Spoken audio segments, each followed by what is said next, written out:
వీళ్ళు ముగ్గురు ఎవరు అనుకుంటున్నారు? రెడ్ కలర్ షర్ట్ ఆదిత్య, మధ్యలో ఉన్న రుద్ర గ్రీన్ కలర్ షర్ట్.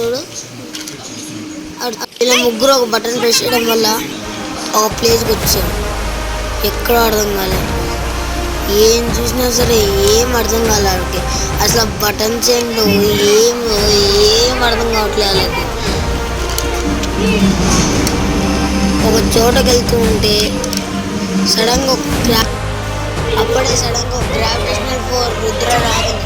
వీళ్ళిద్దరు ఫాలో చేసుకుంటూ వెళ్తే వాళ్ళు ఎక్కడైతే బటన్ నొక్కాడో అదే ప్లేస్కి వెళ్తారు. అది ఎట్లో కూడా వాళ్ళకి అర్థం కాలేదు, ఏంటో అనుకుంటున్నారు. మరి వీళ్ళు ముగ్గురు అనుకున్నారు, ఎవడరా వీళ్ళు ఖచ్చితంగా ఎత్తుకాలరా పిచ్చోళ్ళు, వేస్ట్ ఫెలోస్.